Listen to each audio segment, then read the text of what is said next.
Hello दोस्तों, नमस्कार। अभी की सबसे बड़ी खबर आ रही है, जहां बहुत बड़ा खुलासा। पाकिस्तान में तैनात होगी चीनी सेना, जिनपिंग के दबाव में झुके शहबाज शरीफ। एलओसी पर भारत को बड़ा खतरा। दोस्तों इतना ही नहीं बताएंगे, एक तरफ चाइना तो दूसरी तरफ रशिया और बेलारूस से सीधा जुड़ेगा पाकिस्तान। पुतिन का महा कॉरिडोर क्या है प्लान, हिंद महासागर तक होगी सीधी पहुंच। तो वही बताएंगे, इजराइल को हथियार और गोला बारूद नहीं देगा अपना भारत, सरकार ने ले लिया नीतिगत फैसला। बताएंगे रक्षा सूत्रों ने और क्या खुलासा किया है। तो वहीं मालदीव को फिर से दे दी बड़ी आर्थिक मदद भारत ने। विदेश मंत्री मूसा जमीर भारत की दरिया दिली के हुए मुरीद। दोस्तों तो वहीं जम्मू कश्मीर में बम्पर वोटिंग से पाकिस्तान को लगी तगड़ी वाली मिर्ची, यूनाइटेड नेशन के प्रस्ताव की दिलाने लगा याद। तो वहीं सीएम की कुर्सी जाते ही बेघर हुए अरविंद केजरीवाल। अब इस मंत्री ने अरविंद केजरीवाल के लिए मांग लिया है सरकारी बंगला। बताएंगे क्या कहता है नियम, क्या अरविंद केजरीवाल को सरकारी बंगला मिल सकता है कि नहीं, सारी जानकारियां बताएंगे। बस आप वीडियो के अंत तक बने रहेगा। और खबरों में आगे बढ़ने से पहले, देश भारत में निरंतर विकास होते हुए देखना चाहते हैं, साथ ही भारत को विकसित देश बनते हुए देखना चाहते हैं, तो वीडियो को लाइक करके, चैनल को सब्सक्राइब करके, बेल आइकन दबा के कमेंट में जय हिंद अवश्य कह दीजिएगा। बात करें पहली बड़ी खबर की, जहां पाकिस्तान में तैनात होगी चीनी सेना, जिनपिंग के दबाव में झुके शहबाज शरीफ। एलओसी पर भारत को बड़ा खतरा। दोस्तों पाकिस्तान और चीन संयुक्त सुरक्षा कंपनियों की स्थापना के लिए समझौता करने जा रहे हैं। इस समझौते से पाकिस्तान में चीनी सैनिकों की तैनाती का रास्ता खुल जाएगा। चीन का कहना है कि इस सुरक्षा समझौते से पाकिस्तान में कम कर रहे हजारों चीनी नागरिकों की सुरक्षा की जाएगी, क्योंकि कई घातक आतंकवादी हमलों ने उनके मल्टी बिलियन डॉलर के निवेश को खतरे में डाल दिया है। हालांकि विशेषज्ञों को शक है कि चीन की कोशिश पाकिस्तान के रास्ते भारत को घेरने की है। पाकिस्तान पहले ही चीन की मदद से पाकिस्तान अधिकृत कश्मीर, गिलगित बाल्टिस्तान समेत कई इलाकों में सैन्य इंफ्रास्ट्रक्चर को तेजी से मजबूत कर रहा है। निकेई एशिया की रिपोर्ट के अनुसार दोनों देशों में सुरक्षा समझौता होने के बाद चीनी सैनिक पाकिस्तान के अंदर काम कर सकेंगे। हालांकि चीन ने अपनी सेना तैनात करने का प्रस्ताव पहले भी पेश किया था, लेकिन तब पाकिस्तान ने चीनी प्रस्ताव का विरोध जताया था। अब नए समझौते के बाद चीनी नागरिकों को बख्तरबंद गाड़ियों में इधर उधर ले जाया जा सकता है। पाकिस्तान के शीर्ष निवेशक चीन ने हाल के वर्षों में अपने नागरिकों पर हुए कई घातक हमलों के बाद भविष्य के सौदों को लेकर इस्लामाबाद को कड़ी चेतावनी दी है। माना जाता है कि हजारों चीनी नागरिक पाकिस्तान में सीपीईसी समेत कई दूसरी परियोजनाओं पर भी काम कर रहे हैं। दोस्तों अब ऐसे में जिस प्रकार से पाकिस्तान में चीनी सेनाओं की तैनाती होगी, वाकई में ये भारत के लिए बहुत बड़े खतरे की खबर है। इसके लिए अपना भारत क्या तैयारी करने वाला है वो देखने वाली बात रहेगी, लेकिन आपकी राय तो बनती है दोस्तों। लेकिन सबसे बड़ी खबर आपको ये बता दें, अब तक तो यही पता था कि चीन अपना दुश्मन है और पाकिस्तान का दोस्त है चाइना, तो उन दोनों की साठ गांठ रहती है, तो चलो कोई बात नहीं, ये दोनों भारत के खिलाफ ही चाल चल सकते हैं। लेकिन अब जो हम आपको खबर बता रहे हैं, वाकई में दोस्तों भारत को चौंका देगा, भारत को हर्ट कर सकता है, क्योंकि भारत का सबसे बेहतरीन दोस्त, भारत का भरोसेमंद दोस्त कम भाईचारा ज्यादा रशिया अब पाकिस्तान के साथ जुड़ गया है। दोस्तों रशिया और बेलारूस से सीधे पाकिस्तान जुड़ने वाला है। पुतिन का महा कॉरिडोर प्लान, हिंद महासागर तक होगी सीधी पहुंच। बता दें पाकिस्तान और रशिया तथा बेलारूस के बीच रिश्ते और ज्यादा मजबूत होने जा रहे हैं। पाकिस्तान अब सीधे रशिया और बेलारूस से सड़क मार्ग से जुड़ने जा रहा है। ये multi modal corridor Belarus, Russia, Kazakhstan, Uzbekistan, Afghanistan से होते हुए पाकिस्तान तक पहुंचेगा। इससे रूस आगे चलकर पाकिस्तान के रास्ते सीधे हिंद महासागर के बंदरगाहों से जुड़ जाएगा। पाकिस्तान इस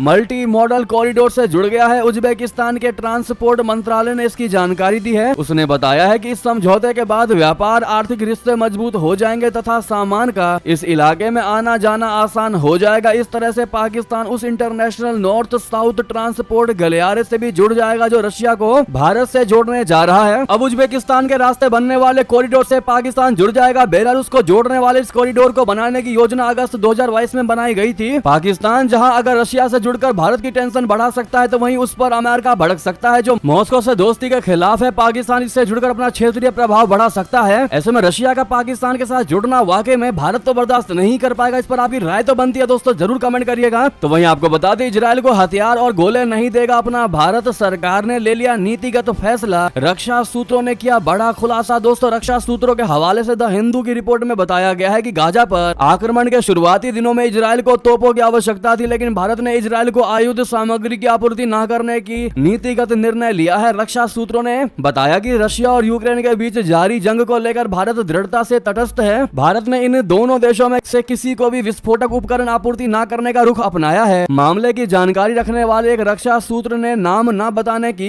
कंडीशन पर जानकारी दी है कि गाजा पर हमले के शुरुआती दिनों में उन्हें 155 मिलीमीटर और 105 मिलीमीटर के तोप के गोले की आवश्यकता आवश्यकता थी, लेकिन हमने उन्हें आपूर्ति न करने का नीतिगत फैसला लिया, यानी पॉलिसी डिसीजन लिया है। मौजूदा समय में इजराइल अपनी प्रतिबद्धताओं को पूरा नहीं कर पा रहा है। इजराइल को जो आपूर्ति करनी चाहिए थी उसका इस्तेमाल खुद के लिए कर रहा है। रक्षा सूत्र ने कहा कि भारत रक्षा आयात पर अत्यधिक निर्भर है। रशिया से सिस्टम पुर्जे आपूर्ति और गोला बारूद की डिलीवरी में भी देरी हुई है। सूत्र ने जोर देकर कहा कि भारत से इजराइल को बहुत कम रक्षा निर्यात होता है। भारत खुद रक्षा आपूर्ति के लिए इजराइल पर निर्भर है, लेकिन मौजूदा समय में इजराइल अपनी आवश्यकताओं को पूरा करने में लगा हुआ है। दोस्तों, ऐसे में रशिया ने यह मुद्दा उठाया था, जिसके बाद भारत ने अब यह फैसला लिया है कि वो इजराइल को कोई भी गोला बारूद नहीं देगा। ऐसे में अगर भारत रशिया को ध्यान में रखते हुए रशिया के समर्थन में फैसला ले रहा है, तो अब ऐसे में रशिया को भी भारत के समर्थन में फैसले लेने चाहिए जो वो पाकिस्तान से जुड़ रहा है। अगर आप भी मानते हैं नहीं जुड़ना चाहिए और ये फैसला रशिया को लेना ही चाहिए, तो अपनी राय अवश्य दीजिएगा। दोस्तों, वहीं आपको बता दें, मालदीव को फिर दे दी बड़ी आर्थिक मदद अपने भारत ने। विदेश मंत्री मूसा जमीर भारत की दरियादिली के हुए मुरीद। दोस्तों, भारत ने एक बार फिर मालदीव की सरकार को बहुत बड़ी आर्थिक मदद देते हुए $5 करोड़ के ट्रेजरी बिल को 1 साल के लिए बढ़ा दिया है। मालदीव सरकार की अपील पर भारत ने यह कदम उठाया। मालदीव में भारतीय उच्चायुक्त ने गुरुवार को यह जानकारी दी। उच्चायोग की तरफ से जारी बयान में कहा गया है कि मालदीव सरकार की अपील पर स्टेट बैंक ऑफ इंडिया ने मालदीव के वित्त मंत्रालय की तरफ से जारी ट्रेजरी बिल्स की मैच्योरिटी 1 साल के लिए बढ़ा दी है। पहले इनकी मैच्योरिटी 19 सितंबर को होनी थी। गौरतलब है कि मई में भी मालदीव सरकार के विशेष अनुरोध पर $5 करोड़ के ट्रेजरी बिल के पहले रोल ओवर को मंजूरी दी थी। इस तरह इस साल यह भारत सरकार का मालदीव के लिए दूसरा रोल ओवर है। भारतीय उच्चायोग ने मालदीव को भारत का प्रमुख पड़ोसी और भारत की पड़ोसी पहले नीति के तहत महत्वपूर्ण साझेदार बताया। जी हाँ, उच्चायोग ने कहा कि भारत ने जरूरत के समय में मालदीव की सहायता की है और ट्रेजरी बिल का 1 साल के लिए रोल ओवर बढ़ाना मालदीव के लोगों और वहां की सरकार के लिए भारत के निरंतर समर्थन को दर्शाता है। जी हाँ, अब सवाल ये उठता है कि भारत तो मालदीव की हर मुसीबत में मदद कर ही दे रहा है, लेकिन क्या मुइजू का बर्ताव भारत के विरुद्ध बदलेगा या वही चीन समर्थक रहेंगे हमेशा के लिए? आपकी क्या राय है दोस्त, अवश्य बताइएगा। वहीं बता दें, जम्मू कश्मीर में बम्पर वोटिंग से पाकिस्तान को लगी तगड़ी वाली मिर्ची। यूनाइटेड नेशन के प्रस्ताव की दिला रहा है याद। जी हाँ, पाकिस्तान ने भारत के खिलाफ एक बार फिर जहर उगला है। जम्मू कश्मीर में 10 साल बाद हो रहे इस विधानसभा चुनाव को पाकिस्तान ने हास्यास्पद बताया है। पाकिस्तान का ये बयान पहले चरण में हुई बम्पर वोटिंग के बाद आया है। जम्मू कश्मीर की 24 विधानसभा सीटों पर 18 सितंबर को पहले चरण का मतदान था। पहले चरण में 60% से ज्यादा वोटिंग हुई थी। पहले फेज में हुई बम्पर वोटिंग पर पाकिस्तान विदेश कार्यालय की प्रवक्ता मुमताज जहरा बलूच ने कहा कि भारत के अवैध रूप से कब्जे वाले जम्मू और कश्मीर में इस चुनाव का अंतर्राष्ट्रीय स्तर पर कोई वैल्यू नहीं है। बलूच ने कहा कि हम भारत को याद दिलाना चाहते हैं कि अंतर्राष्ट्रीय कानून की नजर में इस चुनाव का कोई कानूनी मूल्य नहीं है। जी हाँ, पाकिस्तान विदेश कार्यालय की प्रवक्ता ने भारत को संयुक्त राष्ट्र सुरक्षा परिषद के प्रस्ताव की याद दिलाई। बलूच ने कहा कि यूनाइटेड नेशन के प्रस्ताव में साफ साफ लिखा है कि जम्मू कश्मीर विवाद का अंतिम समाधान संयुक्त राष्ट्र की निगरानी में जनमत संग्रह के माध्यम से और कश्मीर के लोगों की इच्छा के मुताबिक किया जाएगा। जी हाँ, तो वहीं आपको बता दें, पूर्व यूनाइटेड नेशन प्रमुख ने किया भारत का समर्थन सुरक्षा परिषद में। आज की दुनिया दिखनी चाहिए जैसा दिया बयान। दोस्तों, प्रधानमंत्री नरेंद्र मोदी अपने आगामी अमेरिकी दौरे पर संयुक्त राष्ट्र महासभा की बैठक में भी शिरकत करने वाले हैं, आप सभी जानते ही हैं। ऐसे में संयुक्त राष्ट्र महासभा की बैठक और प्रधानमंत्री मोदी के संबोधन को लेकर संयुक्त राष्ट्र की पूर्व अध्यक्ष मारिया फर्नांडा एस्पिनोसा ने कहा कि मुझे बताया गया है कि 130 देशों के राष्ट्रीय अध्यक्ष सम्मेलन में शामिल होंगे। इससे सम्मेलन की राजनीतिक अहमियतता का पता चलता है। सम्मेलन में विभिन्न राष्ट्रीय अध्यक्ष संयुक्त राष्ट्र 2.0 की परिकल्पना और जरूरी सुधारों के लिए प्रतिबद्ध है। एस्पिनोसा ने कहा कि यह केवल सुरक्षा परिषद नहीं है, बल्कि यह शांति और सुरक्षा, वास्तुकला शांति के लिए नए एजेंडे, महासभा के पुनरुद्धार, अंतरिक्ष और पर्यावरण एजेंडे और जलवायु परिवर्तन की भूमिका के बारे में सोचना है, जो मूल संयुक्त राष्ट्र चार्टर से अनुपस्थित था। आज विकासशील देशों की आवश्यकताओं का जवाब देने के लिए अंतर्राष्ट्रीय वित्तीय वास्तुकला में सुधार करने के बारे में है। जी हाँ, तो वहीं आपको बड़ी खबर बता दें, श्रीलंका के राष्ट्रपति का चुनाव से पहले सबसे बड़ा बयान, कहा चीन के साथ रखेंगे संबंध। लेकिन आगे क्या कहा आपको बता दें, श्रीलंका के राष्ट्रपति रानिल विक्रमसिंघे का कहना है कि दक्षिण एशिया और हिंद प्रशांत क्षेत्र कठिन समय से गुजर रहा है। चीन को लेकर उन्होंने कहा कि श्रीलंका चीन के संबंध अच्छे रहे हैं और आगे भी रहेंगे। एक इंटरव्यू में उन्होंने यह बयान दिया। उनका बयान ऐसे समय में आया है जब 21 सितंबर को श्रीलंका में राष्ट्रपति पद के लिए चुनाव होना है। राष्ट्रपति विक्रमसिंघे ने पद ऐसे समय में संभाला था जब श्रीलंका अपने सबसे खराब आर्थिक संकट से जूझ रहा था। उनकी सरकार अर्थव्यवस्था को फिर से पटरी पर लाने में कामयाब रही। श्रीलंका में कई महीनों तक भोजन, ईंधन और दवा की कमी देखी गई है। विक्रमसिंघे अपनी इन्हीं कामों के लिए फिर से जनादेश की मांग कर रहे हैं। चीन पर उन्होंने कहा कि चीन के साथ संबंध में ये भी देखेंगे कि भारत की सुरक्षा प्रभावित ना हो। उन्होंने कहा कि श्रीलंका चीन के साथ काम करता रहेगा, लेकिन हम भारत के हितों को ध्यान में रखते हुए अपनी शर्तों पर काम करेंगे। आखिरकार हम भारत के से सिर्फ 32 किलोमीटर की दूरी पर है। चीन को एक लीडिंग ग्लोबल पावर कहते हुए विक्रम सिंघे ने कहा कि चीन का हिंद महासागर क्षेत्र में प्रभाव बढ़ता जा रहा है, क्योंकि ये पहले से ही कई देशों के साथ काम कर रहा है। उन्होंने कहा कुछ समूह होंगे जो भारत विरोधी टिप्पणी करेंगे, इसे रोका नहीं जा सकता, लेकिन उद्देश्य से इसे कम करना है। जहां तक भारत श्रीलंका की दोस्ती का सवाल है तो ये दोनों देशों के लोगों पर है और वो पहले ही निर्णय ले चुके हैं। चीन को लेकर उन्होंने कहा हमारा चीन से अच्छे संबंध और ये हम जारी रखेंगे, लेकिन हम पहले अपना हित देखेंगे और भारत को भी हित में रखते हुए चीन के साथ काम करेंगे। ऐसे में दोस्तों श्रीलंका ने क्लियर कर दिया है कि चीन के साथ वो काम जरूर करेंगे, लेकिन पहले भारत को ध्यान में रखेंगे कि भारत इससे आहत ना हो। तो वहीं आपको बता दें, भारत को उखाड़ फेंकना चाहते हैं ISIS और अलकायदा जैसे आतंकी नेटवर्क। FATF ने दी चेतावनी, मोदी सरकार को सराहा। जी हां, दुनिया भर में आतंकी फंडिंग और मनी लॉन्ड्रिंग पर निगरानी करने वाली अंतरराष्ट्रीय संस्था फाइनेंशियल एक्शन टास्क फोर्स यानी FATF ने इस्लामिक स्टेट और अलकायदा जैसे आतंकी संगठनों से भारत को सचेत किया है। FATF के अनुसार आतंकवाद और विदेशी फंडिंग मामले में मोदी सरकार की सख्ती से ISIS अलकायदा जैसे जुड़े तमाम आतंकी संगठन और चरमपंथी भारत को उखाड़ फेंकना चाहते हैं, मगर मोदी सरकार की सख्ती से अभी वो ऐसा नहीं कर पा रहे हैं। लिहाजा FATF ने भारत को ऐसे आतंकी और चरमपंथी संगठनों से सतर्क करते हुए आतंकवादियों के खिलाफ मोदी सरकार की सख्त कार्रवाई की सराहना की है। दोस्तों वही बता दें, बांग्लादेश में अब आदिवासी सड़क पर उतरे। मोहम्मद यूनुस सरकार के सामने रखा 8 सूत्रीय मांगों का चार्टर। जी हां, बांग्लादेश की मोहम्मद यूनुस के नेतृत्व वाली अंतरिम सरकार के खिलाफ भी लोग सड़कों पर उतरने लगे हैं। देश के आदिवासी समुदाय के लोगों ने बांग्लादेश में एक बड़ी विरोध रैली की है। प्रदर्शन को समुदाय के बड़े नेताओं विकास त्रिपुरा, रिपुल चकमा और मंगसाई मारमा ने लीड किया है। भेदभाव विरोधी पहाड़ी छात्र आंदोलन ने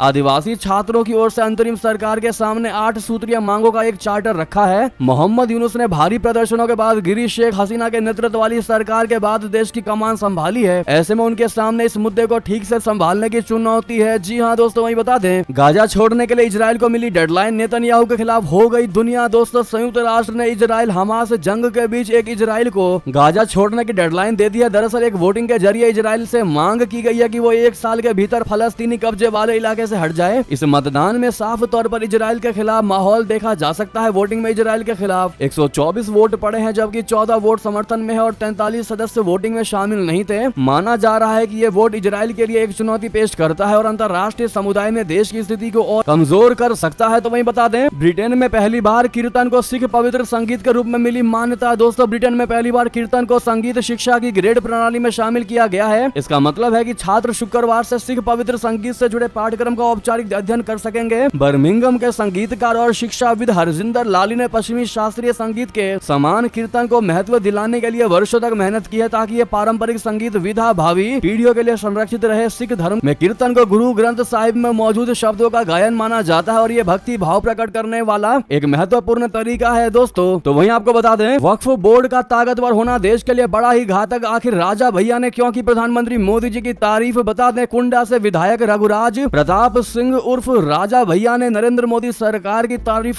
की है। मोदी सरकार की तरफ से लाए गए नए वक्फ विधेयक की तारीफ की। उन्होंने कहा कि वक्फ बोर्ड के पास इतनी ज्यादा ताकत होना देश के लिए घातक हो सकता है। वक्फ बिल लाने के लिए वो प्रधानमंत्री मोदी को धन्यवाद देते हैं। राजा भैया इन दिनों गुजरात के राजकोट में है। वहाँ महाराजा मानधानता सिंह की तरफ से आयोजित कार्यक्रम में उन्होंने वक्फ बोर्ड की ताकत को राष्ट्रीय चिंता का विषय बताया। राजा भैया ने कहा कि भारत को छोड़कर दुनिया के किसी भी देश में वक्फ बोर्ड जैसी कोई संस्था नहीं है। पता नहीं क्यों भारत में इस मुद्दे पर इतनी बहस होती है। राजा भैया ने वक्फ बोर्ड के अधिकार क्षेत्र पर सवाल उठाए। उन्होंने कहा कि वक्फ बोर्ड बिना किसी न्यायिक हस्तक्षेप के संपत्तियों को अपने अधीन कर सकता है। उन्होंने 2013 के वक्फ एक्ट का जिक्र करते हुए बताया कि इसके तहत वक्फ बोर्ड को जो अधिकार मिले हैं वे सामान्य नागरिक अधिकारों के विपरीत हैं। तो वहीं आपको बता दें, वर्धा में प्रधानमंत्री नरेंद्र मोदी जी का बयान। कहा, विदेशी धरती पर भारत का अपमान करती है कांग्रेस। टुकड़े टुकड़े गैंग और अर्बन नक्सल चलाते हैं पार्टी। जी हां, प्रधानमंत्री नरेंद्र मोदी ने कांग्रेस पार्टी पर कई गंभीर आरोप लगाए। प्रधानमंत्री मोदी ने कहा कि कांग्रेस के नेता विदेशी धरती पर भारत का अपमान करते हैं। पीएम मोदी ने कांग्रेस सांसद राहुल गांधी के हालिया अमेरिकी दौरे के दौरान केंद्र सरकार की आलोचना करने वाले भाषण के लिए अप्रत्यक्ष रूप से उन पर हमला किया। महाराष्ट्र के वर्धा जिले में एक कार्यक्रम के दौरान प्रधानमंत्री मोदी ने कहा कि आज की कांग्रेस में देशभक्ति की भावना मर चुकी है। आज की कांग्रेस में नफरत का भूत घुस चुका है। विदेशी धरती पर कांग्रेस के लोगों की भाषा देखिए। उनका देश विरोधी एजेंडा, समाज को तोड़ने की बातें, देश की संस्कृति का